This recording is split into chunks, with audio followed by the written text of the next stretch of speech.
अब हम लोग क्या पढ़ेंगे? इवोल्यूशन के बारे में पढ़ेंगे। क्या पढ़ेंगे? इवोल्यूशन। क्या पढ़ेंगे स्टूडेंट्स? इवोल्यूशन। क्या पढ़ेंगे? इवोल्यूशन। इवोल्यूशन का क्या मतलब होता है? इवोल्यूशन एक टर्म से आया है, इवॉल्व। ठीक है, इवॉल्व मतलब origin, origin of new species. Evolution derives from word evolve. Derives from word evolve means origin of species. आप अपनी अर्थ में वैरायटी ऑफ लिविंग ऑर्गेनिजम्स देखते हो, चाहे वो माइक्रो ऑर्गेनिज्म हो, चाहे वो प्लांट हो, एनिमल हो या ह्यूमन बीइंग हो, कोई ना कोई कहीं ना कहीं से इवॉल्व हुआ है। आप बोलोगे मैम मैं एक ऑफस्प्रिंग हूं, मैं तो ऑब्वियसली अपने पेरेंट्स से इन्वॉल्व हुई हूं। बिल्कुल, आप इवॉल्व हुए हो। जब आप इवॉल्व हुए थे या जब आप पैदा हुए थे तो आप में कुछ वेरिएशंस भी आए थे, आप में कुछ वेरिएशंस भी आए थे। मतलब आप अपने पापा मम्मी की जैसे दिखते हो पर फिर भी बिल्कुल क्लोन नहीं हो, फिर भी बिल्कुल क्लोन नहीं हो।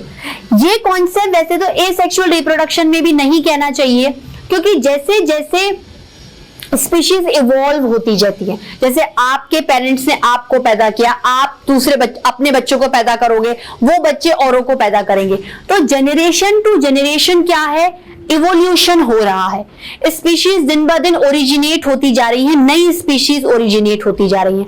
अब मैं कहूं क्यों नई स्पीशीज ओरिजिनेट होती जा रही है? क्योंकि उनमें वेरिएशन आ रहा है। उनमें क्या आ रहा है? वेरिएशन आ रहा है। वेरिएशन किस तरीके से आया? जैसे आप में कुछ कैरेक्टर्स नए पैदा हो गए जो आपके पेरेंट्स से भी मैच नहीं खाते हो, तो जब आप रिप्रोडक्शन करोगे तो आप में कुछ जो न्यूनेस थी, जो आपने इवॉल्व किया था, वो आपने क्या है आगे ट्रांसमिट कर दिया। फिर जो आपके बच्चे हुए वो आपके जैसे तो दिख रहे हैं लेकिन उनमें भी कुछ न्यू कैरेक्टर है, फिर उन्हें रिप्रोडक्शन किया, आगे चला गया। तो एवोल्यूशन क्या है? एक ग्रेजुअल प्रोसेस है, एक स्लो प्रोसेस है पर कंटिन्यूस प्रोसेस है, जिसमें कैरेक्टर्स क्या होते जाते हैं? इनहेरिट होते जाते हैं सक्सेसिव जनरेशंस में। ये एक जनरेशन में हुआ, फिर दूसरी जनरेशन में हुआ, ठीक है। और इस इवोल्यूशन में, इवोल्यूशन मतलब इवॉल्व होना। अगर हम लोग बात करें तो कोई भी ऑर्गेनिज्म होता है, उनका इवोल्यूशन एक कॉमन एंसेस्टर से होता है। अब आप बोलोगे ma'am right from the unicellular bacteria till multicellular human being, कैसे इवोल्यूशन कॉमन से हुआ? देखो, हर ऑर्गेनिज्म का इवोल्यूशन मैंने माना कि पर्टिकुलर स्पीशीज में होता है। बैक्टीरिया का बैक्टीरिया में होगा, ह्यूमन बींग्स का ह्यूमन बींग्स में होगा, ठीक है। अब बात आती है कि अगर रिप्रोडक्शन होता है और पेरेंट्स ऑफस्प्रिंग को पैदा करते हैं, चाहे रिप्रोडक्शन एसेक्सुअल हो या चाहे रिप्रोडक्शन सेक्सुअल हो, कहीं ना कहीं वेरिएशंस आपको दिखाई देते हैं। आप बोलोगे मैम एसेक्सुअल में तो आप ऑफस्प्रिंग को क्लोन बोलती थी। ओके, क्लोन है पर इटसेल्फ उनमें माइन्यूट सा वेरिएशन भी आएगा। जैसे मान लो पहले अमीबा में कोई माइन्यूट वेरिएशन आ गया, उसने जब रिप्रोडक्शन किया तो वो वेरिएशन आगे चला गया, फिर उसका वेरिएशन और आगे चला गया। मतलब अगर आगे सक्सेसिव जनरेशन में आप किसी अमीबा को इवॉल्व होते हुए देखोगे तो वो तो आपको पहले वाले पेरेंट से बहुत अलग नजर आएगा। नजर आएगा कि नहीं आएगा? मैं भी आपको एग्जांपल बताऊंगी। पर फर्क क्या आता है कि एसेक्सुअल में क्या है, एक ही ऑर्गेनिज्म पार्टिसिपेट कर रहा है तो चेंजेस बहुत ज्यादा डोमिनेंट नहीं होते, चेंजेस बहुत ज्यादा एक्सप्रेसिबल या हाई अमाउंट, लार्ज अमाउंट में नहीं होते, लेकिन होते हैं। मतलब उनको कुछ न्यूनेस पैदा करने के लिए काफी टाइम और काफी सक्सेसिव जनरेशंस लग जाती हैं। लेकिन सेक्सुअल में क्या है, दो डिफरेंट ऑर्गेनिजम्स है, तो वैसे ही दो डिफरेंट वेरिएशंस आ गए तो वो जल्दी जल्दी और अच्छे से वेरिएट करके इवॉल्व हो जाते हैं और ज्यादा से ज्यादा न्यूनेस कम टाइम में, कम सक्सेसिव जनरेशंस में आपको नजर आ जाता है। आपके पर से पर बच्चा आपके पर दादाजी से कंपेयर करो, ठीक है। सबसे आखिरी जनरेशन का बच्चा सबसे पहले अपने परदादा से कंपेयर करो, आपको बहुत डिफरेंसेस नजर आएंगे, पर स्टिल कुछ कॉमन चीजें भी होंगी, क्योंकि आए तो आप परदादा से ही हो ना, परदादा आपके क्या है, एंसेस्टर्स हैं।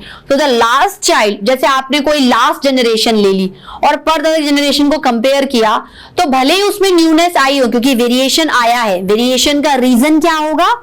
जीन की प्रोटीन सीक्वेंस चेंज हो जाना, डीएनए जो कॉपी हो रहा है उसमें हल्का सा एरर आ जाना, ठीक है, तो वेरिएशन दिख रहा है, लेकिन फिर भी आप में ऐसे कोई कैरेक्टर होंगे जो कहीं ना कहीं आपके परदादा से मैच कर रहे हैं, तो आप समझ जाओगे कि मैं इस जनरेशन से ही इवॉल्व हुआ हूं या इवॉल्व हुई हूं। बात क्लियर हो गई स्टूडेंट्स? पूरा सिनेरियो समझ में आया? अब धीरे धीरे वापस से इसको लिखते हैं। ठीक है, अब हम क्या लिखेंगे? इन अर्थ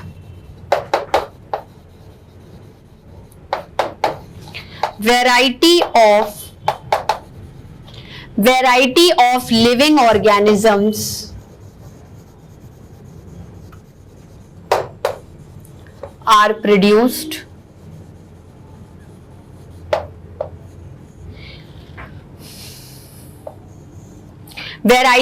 living organisms are produced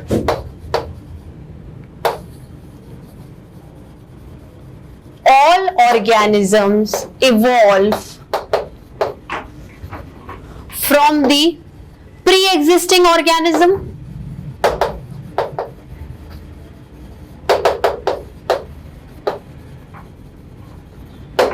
From the pre-existing organism, मतलब अगर एक डॉग की स्पीशीज को देखा जाए तो डॉग से ही आएगा और ह्यूमन बींग से ही आएंगे। मतलब members of species originate in that particular species, originate in that particular species,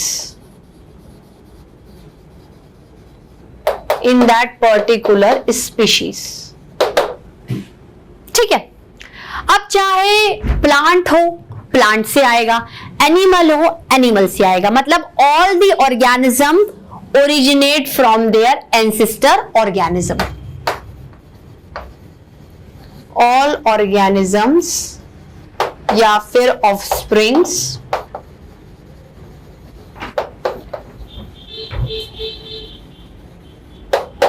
originate from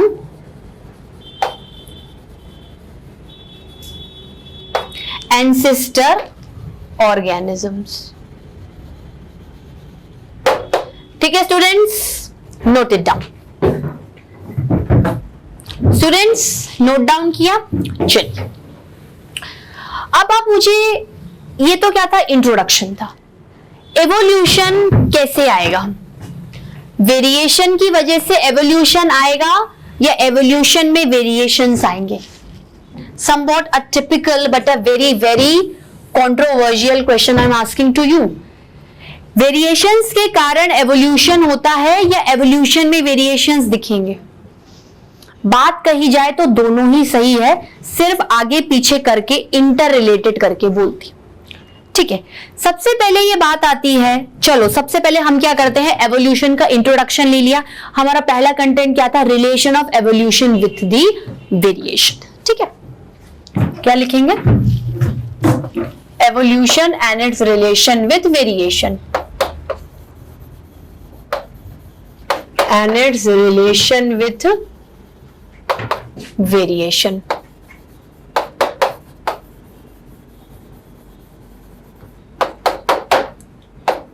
ठीक है,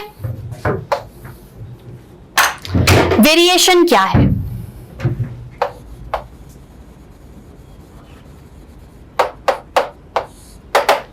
वेरिएशन क्या है? वेरिएशन मतलब चेंजेस। वेरिएशन का सिंपल मतलब क्या होता है? Changes. Simply means changes, simply means changes, simply means changes. ठीक है, क्या चेंजेस? देखो, जब सेक्सुअल रिप्रोडक्शन होता है, या आप तो सिंपल रिप्रोडक्शन की बात करो, don't consider a sexual sexual, उसके एग्जांपल्स में दूंगी। रिप्रोडक्शन हुआ, रिप्रोडक्शन में पेरेंट भी उतना ही कंट्रीब्यूट कर रहा है, जितना मेल पेरेंट कंट्रीब्यूट कर रहा है उतना ही फीमेल पेरेंट कंट्रीब्यूट कर रहा है, या ए सेक्सुअल में एक पेरेंट कंट्रीब्यूट कर रहा है। तो हम ये कह रहे हैं कि what ever the offspring is producing, जो भी ऑफस्प्रिंग प्रोड्यूस होता है उस ऑफस्प्रिंग में क्या है? कुछ चेंजेस नजर आते हैं। वो ऑफस्प्रिंग अपने पेरेंट को रिसेंबल तो कर रहा है, आप ये कह सकते हो कि आप ही का ही बच्चा, देख कर ही कुछ चीजें पता चल जाएंगी, पर इटसेल्फ आपके अंदर कुछ क्या होंगे? चेंजेस नजर आएंगे। मतलब changes inherited by organism during reproduction. ठीक है, changes inherited by offspring, changes inherited by offspring during reproduction। अब ये चेंजेस क्या हैं? दिन ब दिन सक्सेसिव जेनरेशन में रिप्रोडक्शन होते जाएंगे, ये चेंजेस आगे बढ़ते जाएंगे, बढ़ते जाएंगे, बढ़ते जाएंगे, बढ़ते जाएंगे, और आप देखोगे कि आगे चल के न्यू स्पीशीज नजर आ रही हैं जो कि अपनी एंसेस्टर स्पीशीज से काफी डिफरेंस में है। तो हो सकता है कि जो एंसेस्टर्स में कैरेक्टर डेवलप नहीं हो पा रहे हो, वो वेरिएशन ट्रांसमिशन की वजह से नए स्पीशीज में आ गए हो। मतलब स्पीशीज क्या हो गई? डेवलप हो गई, आगे बढ़ गई, इवॉल्व हो गई। Means this variation will lead to the evolution of species। वो बात अलग है कि ancestors particular species में क्या होते हैं? कॉमन होते हैं। डॉग का डॉग होगा, कैट का कैट होगा, ह्यूमन बीइंग का ह्यूमन बीइंग ही होगा। ठीक है स्टूडेंट्स, तो बात क्लियर हुई। अब देखो रिप्रोडक्शन में किस तरीके से चेंजेस शो होते हैं हम लोग देखते हैं। रिप्रोडक्शन कितने तरीके का होता है? 2 तरीके का होता है। ठीक है, reproduction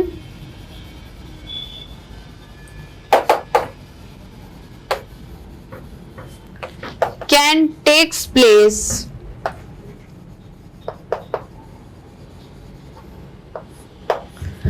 asexually as well as sexually। asexually as well as sexually, asexually as well as sexually। बात क्लियर हुई स्टूडेंट्स? समझ में आ रही है आपको? ठीक है,